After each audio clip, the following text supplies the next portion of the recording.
Hello friends, welcome to शिक्षक prep. तो friends, हम सीटेट एग्ज़ाम की प्रिपरेशन कर रहे हैं और सीडीपी की हमारी क्लासेस चल रही हैं।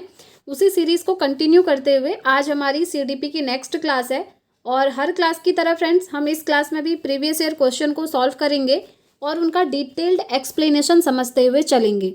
तो चलिए स्टार्ट करते हैं आज की क्लास। और जो भी स्टूडेंट्स चैनल पर नए हैं, अगर आप सीटेट का पेड नोट्स परचेज करना चाहते हैं तो स्क्रीन पर दिए हुए नंबर पर व्हाट्सअप मैसेज करके आप पेड नोट्स को ले सकते हैं। तो चलिए स्टार्ट करते हैं और आज की क्लास का सबसे पहला क्वेश्चन हम देख लेते हैं। इससे पहले के जो क्वेश्चन थे हमने प्रीवियस क्लास में उनको डिस्कस कर लिया था, तो आज की क्लास में हम यहाँ से स्टार्ट करेंगे। तो क्वेश्चन है सबसे पहला, लेव वाइगोत्स्की के विचार में निजी वाक यानी कि जिसे ये प्राइवेट स्पीच के नाम से जानते हैं, ठीक है। तो इनके अनुसार ये जो निजी वाक है, ये एक महत्वपूर्ण सामाजिक कार्य करता है, या बच्चों के संज्ञानात्मक विकास में बाधा डालता है, या फिर बच्चों की अहंकारी सोच को दर्शाता है, या फिर कोई संज्ञानात्मक कार्य नहीं करता है। आपको सही ऑप्शन चूज करना है लेव वाइगोत्स्की के अनुसार, ठीक है। अब देखिए, जो लेव वाइगोत्स्की हैं, ये जो है निज वाक की बात करते हैं और ये कहते हैं कि इम्पॉर्टेंट होता है, प्राइवेट स्पीच जो होती है ना वो इम्पॉर्टेंट होती है कहते हैं। यानी कि जैसे आप लोग भी पढ़ाई करते हुए खुद से बातें करते होंगे अकेले में, जैसे आपने कोई टॉपिक पढ़ा, उसके बाद आप खुद से बातें कर रहे हैं कि हाँ मेरा ये टॉपिक क्लियर हो गया है, अब मैं नेक्स्ट टॉपिक को चलता हूँ या फिर नेक्स्ट टॉपिक पढ़ती हूँ। इस तरीके से आप जब खुद से बात करते हैं तो इसे हम कहते हैं प्राइवेट स्पीच। तो वाइगोत्स्की कहते हैं कि बच्चा जो ये निज वाक करता है ना, प्राइवेट स्पीच करता है, ये इम्पॉर्टेंट होता है। ये क्या करते हैं, खुद को एक डायरेक्शन देने का काम करते हैं, एक दिशा देने का काम करते हैं। तो इसीलिए इसका राइट आंसर हो जाएगा कि यह एक महत्वपूर्ण सामाजिक कार्य करता है, ठीक है। ये कहते हैं कि ये जो निज वाक है ये बहुत ज़्यादा इंपॉर्टेंट है, बच्चे को सामाजिक भी बना सकता है और खुद को डायरेक्शन देने का ये काम करता है। तो फर्स्ट ऑप्शन इसका राइट हो जाएगा।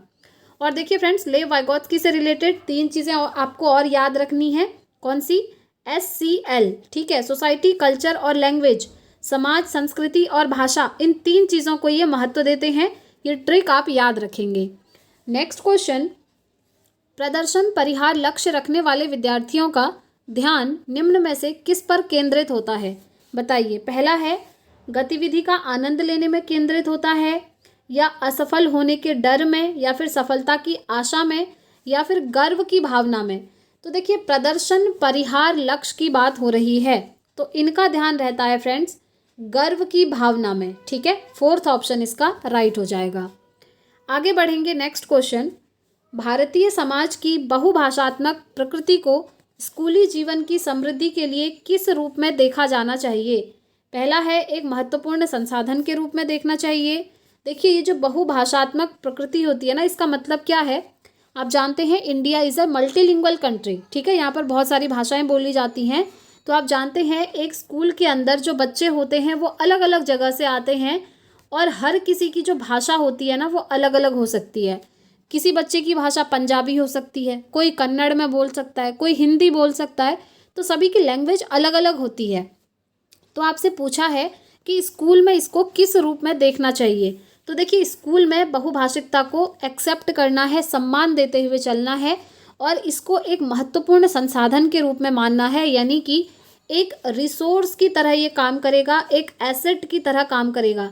कैसे करेगा? देखिए, जैसे किसी बच्चे की पंजाबी लैंग्वेज है, जो स्कूल में पंजाबी बोलता है, और एक बच्चे की हिंदी है।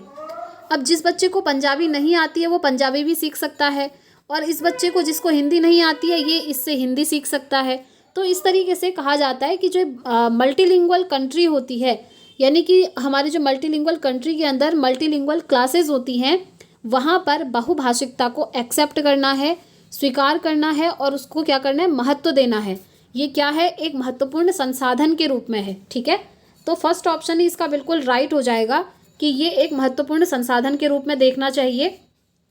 अदर ऑप्शन में क्या कह रहा है? देखिए, एक महत्वपूर्ण शिक्षण की चुनौती है, नहीं, एक समस्या के रूप में देखना है। नहीं भाई, ये समस्या नहीं है, ये पॉजिटिव चीज़ है, ठीक है।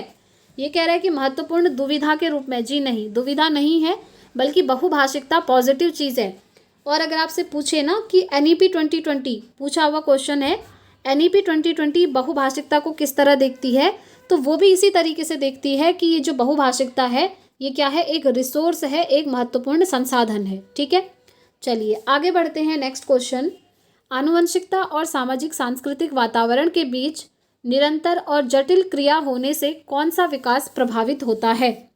पहला है केवल संज्ञानात्मक विकास, दूसरा है केवल सामाजिक विकास, तीसरा है संज्ञानात्मक और सामाजिक दोनों विकास, और चौथा है शारीरिक, संज्ञानात्मक और सामाजिक विकास। तो देखिए, आनुवंशिकता और सामाजिक संस्कृति की बात हो रही है, ठीक है।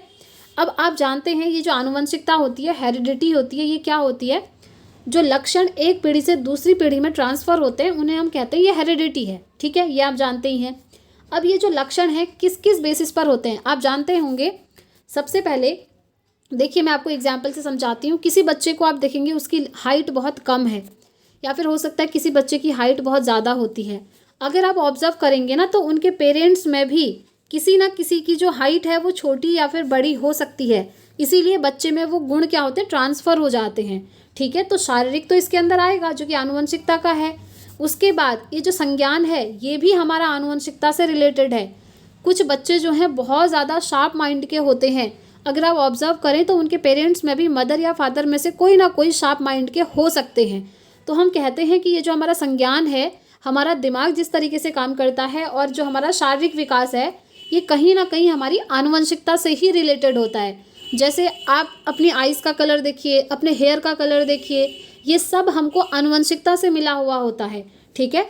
तो इसमें शारीरिक और संज्ञानात्मक तो आनुवंशिकता के अंदर आ गया, और जो सामाजिक विकास है ये हमारा सामाजिक संस्कृति के अंदर भी आ गया। कैसे? देखिए, अब ये जो सामाजिक विकास होता है ये तो बचपन से होता नहीं है, यानी कि जन्म से आप कैसे समाज में रहना है वो नहीं सीख के आते, ये आनुवंशिकता के अंदर नहीं आता है, ये आता है सामाजिक संस्कृति के अंदर। क्योंकि जब बच्चा जन्म ले लेता है, जब वो सोसाइटी में आता है, एक परिवार में आता है, फिर स्कूल जाता है, फिर सोसाइटी के अंदर जाता है, तो ये सामाजिक विकास उसका समाज निर्धारित करता है। वो जैसे समाज में रहता है उस तरीके की चीज़ें वो सीख जाता है।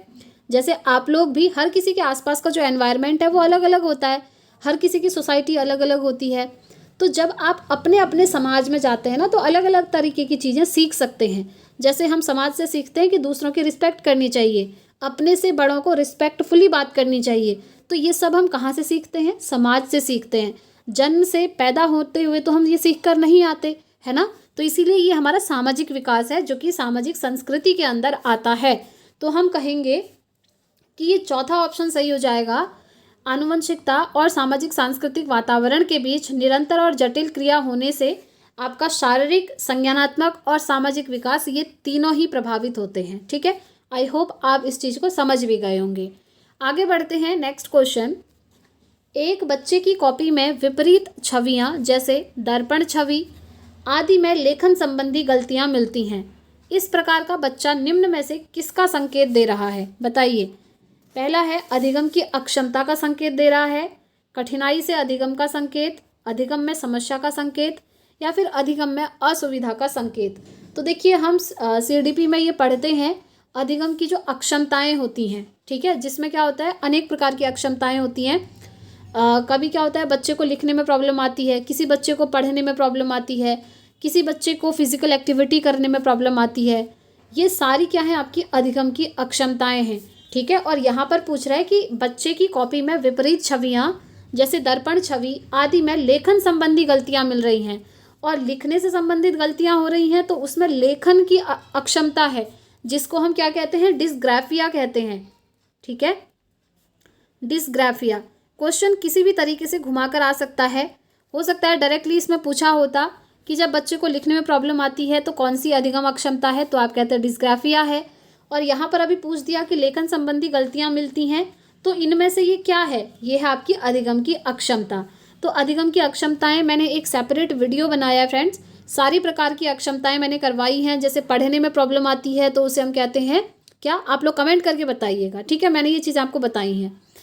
तो चलिए, इसका राइट आंसर क्या हो गया, ऑप्शन 1 हो गया। आगे बढ़ते हैं नेक्स्ट क्वेश्चन की तरफ। मूल्यांकन के बारे में निम्न में से कौन सा कथन सही नहीं है? नोट पूछा हुआ है। पहला है सीखने के लिए मूल्यांकन सीखने सिखाने की प्रक्रिया के पहले भी होना चाहिए और उसके दौरान भी होना चाहिए और बाद में भी। Absolutely right. जो आपका मूल्यांकन होता है ना, वो आप सबसे पहले पढ़ाने से पहले भी बच्चों का मूल्यांकन कर सकते हैं। किस तरीके से? जैसे बच्चा जब घर से आता है कुछ ना कुछ चीज़ें तो उसको आती हैं, कुछ भी नहीं तो काउंटिंग और अल्फ़ाबेट्स वो पढ़ने आते हैं उसको। तो प्रीवियस नॉलेज को जानने की कोशिश करी जाती है सबसे पहले। उसके बाद जब आप पढ़ा रहे हैं तो उसके बीच बीच में भी बच्चों से क्वेश्चन पूछ के आप उनका मूल्यांकन कर सकते हैं। और जब आप पढ़ा चुके हैं, पूरा चैप्टर आपका कंप्लीट हो चुका है, तो उसके बाद भी आप जो है उनसे क्वेश्चन पूछ सकते हैं उस चैप्टर से रिलेटेड, और इस तरीके से बच्चे का मूल्यांकन कर सकते हैं। तो ये बेस्ट माना जाता है कि जो बच्चों का मूल्यांकन है वो पढ़ाने से पहले भी किया जाए, पढ़ाने के दौरान भी किया जाए और पढ़ाने के बाद भी किया जाए। ठीक है, लेकिन क्वेश्चन में तो पूछ रहा है कि कौन सा कथन सही नहीं है। नेक्स्ट है, सीखने के लिए मूल्यांकन रचनात्मक मूल्यांकन पर केंद्रित होना चाहिए। जी हाँ, रचनात्मक मूल्यांकन यही होता है जब आप पढ़ाने के दौरान बीच बीच में बच्चों का मूल्यांकन करते हैं, उसे हम कहते हैं रचनात्मक मूल्यांकन। इंग्लिश में कहते हैं फॉर्मेटिव असेसमेंट, याद रखेंगे। ठीक है, तो ये भी सही है। नेक्स्ट है, मूल्यांकन की प्रक्रिया गतिक होनी चाहिए। ओके, एक तो ऑप्शन थर्ड में डाउट है, एक बार फोर्थ ऑप्शन देखेंगे। मूल्यांकन में मानकीकृत उपकरणों के उपयोग पर ध्यान केंद्रित करना चाहिए। देखिए ये यहाँ पर सबसे ज़्यादा नेगेटिव हो गया, थर्ड ऑप्शन यहाँ पर सही हो जाएगा। इसीलिए कभी कभी क्या होता है ना, हम 2 या 3 ऑप्शन में जब कंफ्यूज होते हैं तो हमें एक बार सारे ऑप्शन को अच्छे से पढ़ना चाहिए, और जो भी उसमें हमें मोस्ट अप्रोप्रिएट लग रहा है उस ऑप्शन को आप टिक कर दो। जैसे यहाँ पर देखिए, कौन सा कथन सही नहीं है कह रहा है, और इस ऑप्शन में कह रहा है कि मूल्यांकन जो है आपका पूरी तरीके से मानकीकृत उपकरणों पर केंद्रित हो जाना चाहिए। तो ऐसा सही नहीं है, मानकीकृत उपकरण ही आपके मूल्यांकन करेंगे ये ज़रूरी नहीं है, क्योंकि मूल्यांकन के बहुत सारे तरीके होते हैं फ्रेंड्स। एक तो है आप पेन पेपर टेस्ट लेकर मूल्यांकन कर सकते हैं, एक है आप बच्चों का ग्रुप बनाकर कुछ एक्टिविटीज़ दे करके उनका मूल्यांकन कर सकते हैं। जैसे क्लासरूम में कोई डिबेट कंपटीशन रख दिया या फिर कोई भी एक्टिविटीज़ आपने रख दी, वहाँ पर बच्चों को ऑब्जर्व करके मूल्यांकन करिए। जैसे स्पोर्ट्स वगैरह होता है, वहाँ पर बच्चे किस तरीके से दूसरे बच्चों के साथ बिहेव कर रहे हैं, इस तरीके से भी आप बच्चों का इवैल्यूएशन कर सकते हैं। तो इवैल्यूएशन यानी कि मूल्यांकन के बहुत सारे तरीके होते हैं, लेकिन फोर्थ ऑप्शन कह रहा है कि सिर्फ आप मानकीकृत उपकरणों पर केंद्रित हो जाएंगे, तो ये सही नहीं होगा। ठीक है, तो इसीलिए ये इसका राइट आंसर हो जाएगा। आगे बढ़ते हैं नेक्स्ट क्वेश्चन की तरफ। सुरेश ने विद्यालय के दोस्तों के साथ पिकनिक पर जाने की योजना बनाई है। उसने श्याम के साथ योजना की चर्चा की, जो इससे सहमत नहीं है। श्याम सोचता है कि नियमों को बहुमत के अनुसार संशोधित किया जा सकता है। तो पियाजे द्वारा इस प्रकार असहमत होने की प्रक्रिया को निम्न में से किससे संदर्भित किया गया है, बताइए। पहला है संज्ञानात्मक अपरिपक्वता, दूसरा है प्रतिक्रिया, तीसरा है सहयोग की नैतिकता, और चौथा है विषम तांत्रिक नैतिकता। तो देखिए यहाँ पर क्या हो रहा है कि पिकनिक पर जाने की योजना बन रही है, श्याम के साथ उसने योजना की चर्चा की जो कि उससे सहमत नहीं है। अब श्याम सोचता है कि नियमों को बहुमत के अनुसार हम बदल सकते हैं, संशोधित कर सकते हैं। तो ये क्या है, ये है आपका फ्रेंड सहयोग की नैतिकता। ठीक है, थर्ड ऑप्शन इसका राइट हो जाएगा। आगे बढ़ेंगे नेक्स्ट क्वेश्चन।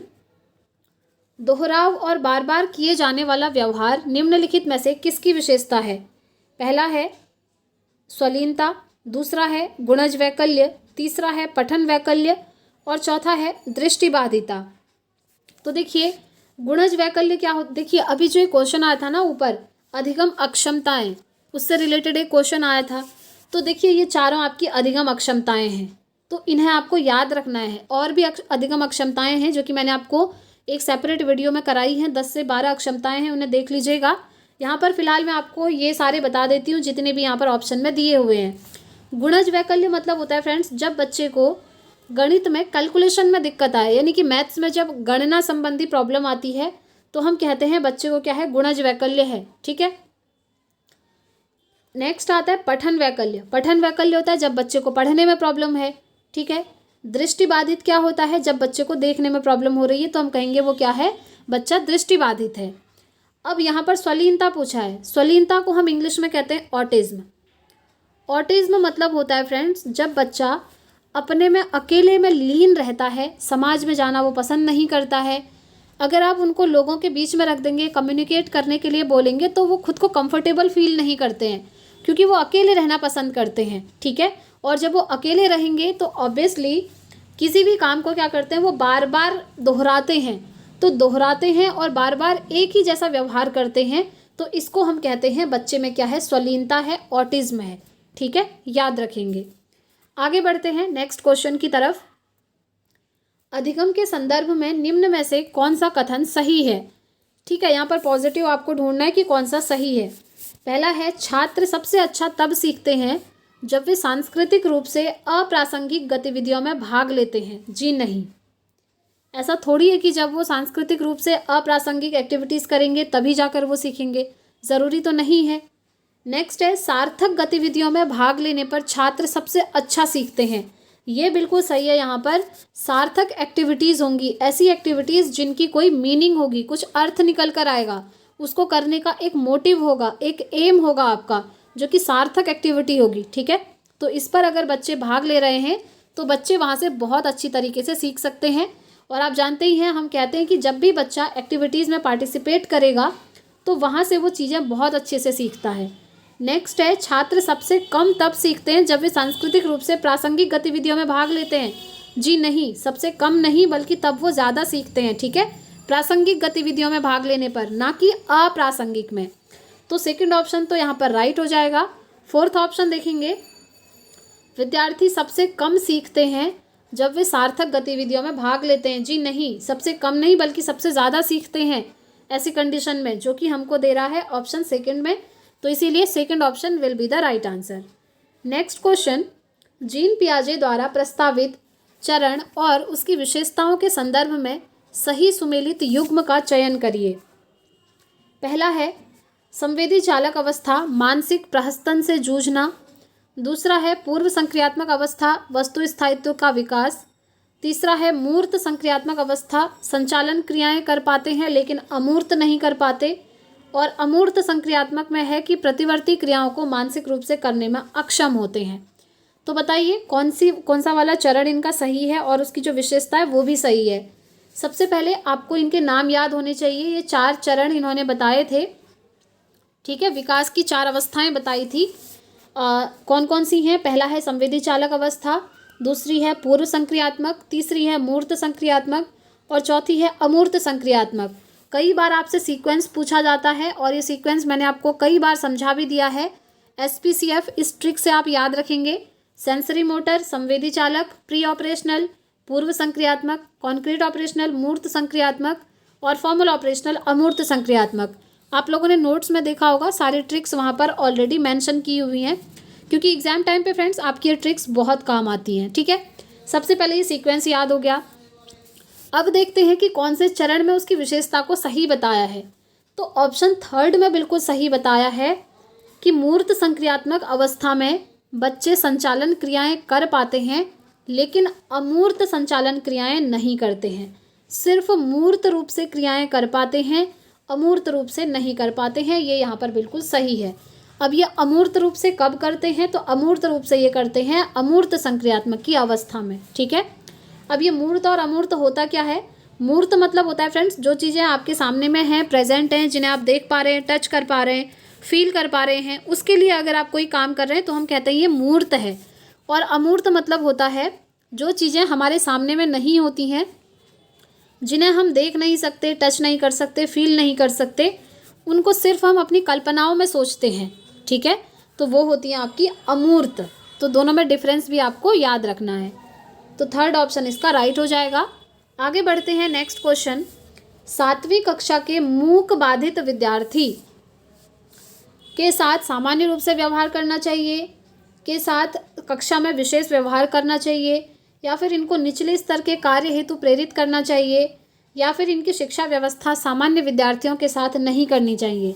बताइए, मैंने आपको समावेशी शिक्षा का कॉन्सेप्ट पढ़ाया है, यानी कि इंक्लूसिव एजुकेशन का कॉन्सेप्ट याद करिए, जहाँ पर हम कहते हैं कि सभी बच्चों को एक समान रूप से बिना भेदभाव के शिक्षा देनी है।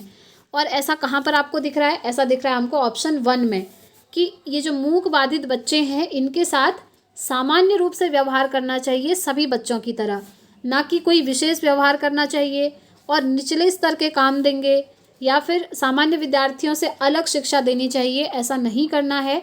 हम इंक्लूसिव एजुकेशन में पढ़ते हैं कि सभी बच्चे एक समान हैं और सभी को शिक्षा ग्रहण करने का अधिकार है। तो बिना भेदभाव के सभी को एक समान रूप से शिक्षा देना, यही आता है आपका समावेशी शिक्षा के अंदर। तो इसीलिए फर्स्ट ऑप्शन इसका राइट हो जाएगा। ठीक हो गया। चलिए आगे बढ़ते हैं।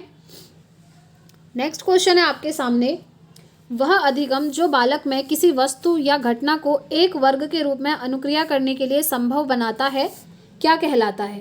पहला है विभेदात्मक अधिगम, दूसरा है संप्रत्यय अधिगम, तीसरा है शाब्दिक साहचर्य अधिगम और चौथा है समस्या समाधान अधिगम। तो बताइए, किसी वस्तु या घटना को एक वर्ग के रूप में अनुक्रिया करने के लिए संभव बनाता है, तो ये है आपका संप्रत्यय अधिगम। ठीक है, कॉन्सेप्चुअल लर्निंग इसी को कहते हैं। तो सेकंड ऑप्शन इसका राइट हो जाएगा। नेक्स्ट क्वेश्चन, बच्चों के बारे में निम्नलिखित कथनों में से किस कथन से वाइगोत्स्की सहमत होते हैं?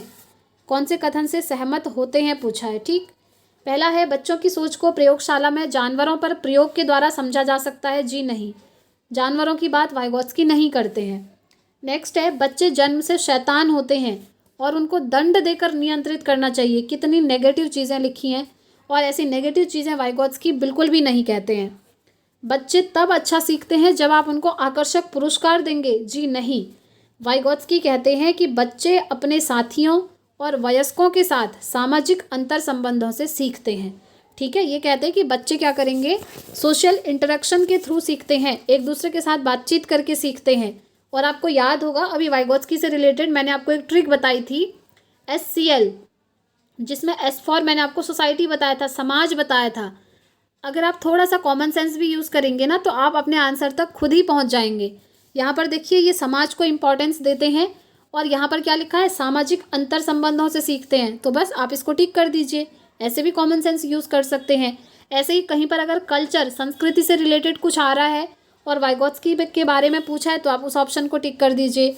या फिर लैंग्वेज, भाषा से रिलेटेड कुछ है और वाइगोत्स्की का क्वेश्चन है तो उस ऑप्शन को आप टिक कर दीजिए। तो इस तरीके से आपको कॉमन सेंस भी यूज़ करना है फ्रेंड्स, इसीलिए मैं आप लोगों को ये ट्रिक्स भी बताती हूँ। ठीक है, तो वाइगोत्स्की क्या कहते हैं कि बच्चे समाज में एक दूसरे के साथ इंटरेक्शन करके, अंतःक्रिया करके सीख सकते हैं। तो थर्ड ऑप्शन इसका राइट हो जाएगा। आगे बढ़ते हैं नेक्स्ट क्वेश्चन की तरफ। निम्नलिखित में से सामाजिकरण के द्वितीयक कारक कौन कौन से हैं? बताइए, द्वितीयक कारक आपको यहाँ पर बताने हैं। पहला है किताबें और पत्रिकाएं, निकट परिवार, मीडिया और स्कूल। तो देखिए, सामाजिकरण यानी कि सोशलाइजेशन की प्राथमिक कारक मैंने आपको बताया था जो कि परिवार होता है। ठीक है, अब यहाँ पर पूछा है द्वितीयक कारक, तो ये परिवार तो बाहर हो जाएगा, क्योंकि परिवार क्या होता है, प्राथमिक कारक होता है बच्चे के सामाजिकरण का, है ना। ये चीज़ आप जानते हैं, क्योंकि जब बच्चा पैदा होता है, एक फैमिली में पैदा होता है, वहाँ पर वो उठना, बैठना, बोलना, खाना, सारी चीज़ें सीखता है। तो इसीलिए कहते हैं सबसे पहले जो सोशलाइजेशन होता है फैमिली में होता है। तो फैमिली प्राथमिक कारक होती है, प्राइमरी फैक्टर होता है सोशलाइजेशन का। और यहाँ पर द्वितीयक पूछा है तो ये फैमिली बाहर। बाकी किताबें, पत्र पत्रिकाएं, मीडिया, स्कूल, ये सारे आपके द्वितीयक कारक के अंदर आते हैं, ध्यान रखेंगे। ठीक है, तो इसीलिए इसका राइट आंसर ऑप्शन थर्ड हो जाएगा, जिसमें दिया है first, third and fourth option will be the right. तो यही इसका राइट आंसर होगा। आगे बढ़ते हैं नेक्स्ट क्वेश्चन की तरफ। सृजनात्मक शिक्षार्थियों की शिक्षण व्यवस्था हेतु शिक्षक को चाहिए कि वह, शिक्षक को क्या करना चाहिए? पहला है रचनात्मक आलोचना की क्षमता विकसित करनी चाहिए। दूसरा है वस्तुओं और विचारों का जोड़ तोड़ करना चाहिए, यानी कि मैनिपुलेशन। तीसरा है विवादात्मक प्रश्न ना पूछें। और चौथा है शिक्षार्थियों में आत्म अभिव्यक्ति की आदत ना डालें। देखिए, ना डालें, ना पूछें, ये सब नेगेटिव है, क्योंकि आत्म अभिव्यक्ति पॉजिटिव चीज़ है, इसकी आदत डालनी चाहिए। और विवादात्मक प्रश्न भी पूछने चाहिए, इसी से तो बच्चों के डाउट क्लियर होते हैं, है ना। तो ये तो बाहर हो गए। अब ये कह रहा है वस्तुओं एवं विचारों का जोड़ तोड़। जी नहीं, बल्कि सृजनात्मक शिक्षार्थियों की शिक्षण व्यवस्था के लिए आप रचनात्मक आलोचना की क्षमता को विकसित करेंगे। ठीक है, जैसे बच्चों को आपने कोई भी एक प्रॉब्लम दी तो उसका सॉल्यूशन निकालने के लिए अलग अलग दिशाओं में वो सोचेंगे, बहुत सारे सॉल्यूशन निकालने की वो कोशिश करेंगे। और जैसे कोई भी चीज़ वो कर रहे हैं उसका क्या पॉजिटिव चीज़ निकल रहा है, क्या नेगेटिव इम्पैक्ट पड़ रहा है, ये सभी बच्चे सोच पाएंगे। तो यही होता है रचनात्मक आलोचना की क्षमता को विकसित करना, इसीलिए फर्स्ट ऑप्शन इसका राइट हो जाएगा। तो फ्रेंड्स, आज की क्लास के सारे क्वेश्चंस यहाँ पर कंप्लीट होते हैं। आपको क्लास कैसी लगी प्लीज़ कमेंट करके ज़रूर बताइएगा, क्योंकि आपका एक कमेंट हमें भी मोटिवेट करता है कि आपकी प्रिपरेशन को कंटिन्यू रखा जाए एग्ज़ाम होने तक। ठीक है, और फ्रेंड्स, अगर आपने अभी तक हमको टेलीग्राम और व्हाट्सएप पर फॉलो नहीं करा है तो जल्दी से कर लीजिए, क्योंकि सारी अपडेट्स और इम्पॉर्टेंट चीज़ें आपको वहीं पर शेयर करी जाती हैं। इनका लिंक आपको इसी वीडियो के नीचे डिस्क्रिप्शन बॉक्स में दिया हुआ है, वहाँ जाकर आप ज्वाइन कर सकते हैं। और अगर आप नोट्स लेना चाहते हैं फ्रेंड्स, तो स्क्रीन पर दिए हुए नंबर पर व्हाट्सअप मैसेज करके पेड नोट्स को ले सकते हैं। तो आज की वीडियो में इतना ही रखते हैं, मिलेंगे अब हम कल इसी टाइम पर इवनिंग में सीटेट की क्लास के साथ। Thanks for watching.